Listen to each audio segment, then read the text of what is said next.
माघ महात्म्य 7वां अध्याय।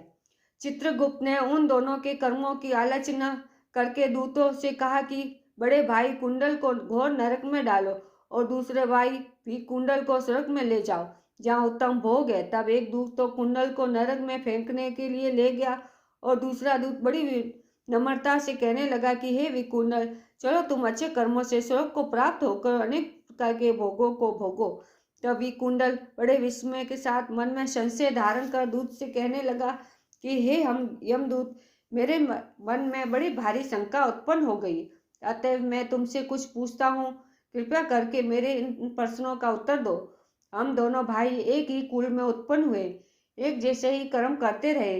दोनों भाइयों ने कभी कोई शुभ कार्य नहीं किया, फिर एक को नरक क्यों और दूसरे को स्वर्ग क्यों प्राप्त हुआ? इसका क्या कारण है? मैं अपने स्वर्ग में आने का कोई कारण नहीं देता। तब यमदूत कहने लगे कि हे विकुंडल, माता पिता पुत्र भाई पत्नी बहन सब संबंध जन्म के कारण होते और जन्म कर्म को भोगने के लिए ही प्राप्त होता है। जिस प्रकार एक वृक्ष पर अनेक पक्षियों का आगमन होता है, उसी तरह इस संसार में पुत्र भाई माता पिता का भी संगम होता है। इनमें से जो जैसे जैसे कर्म करता है वैसे ही फल भोगता है। तुम्हारा भाई अपने पाप कर्मों से नरक में गया, तब अपने पुण्य कर्म के कारण स्वर्ग में जा रहे हो।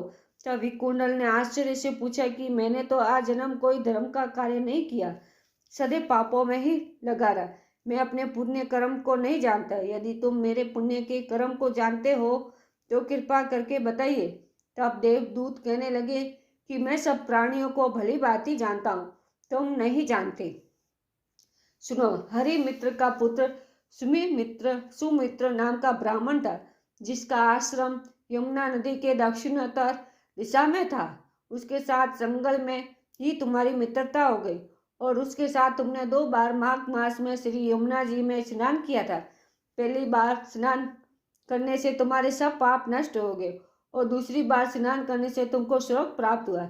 सो हे वैश्यवर, तुमने 2 बार माघ स्नान किया है, इसी के पुण्य के फल से तुमको स्वर्ग प्राप्त हुआ है और तुम्हारा भाई नरक को प्राप्त हुआ है।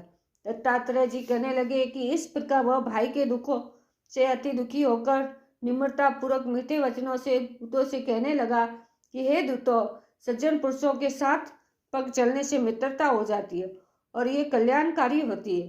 मित्र प्रेम की चिंता न करते हुए तुम मुझको इतना बताने की कृपा करो कि कौन खुद से कर्म से मनुष्य यमलोक को प्राप्त नहीं होता, क्योंकि तुम सर्वज्ञ हो।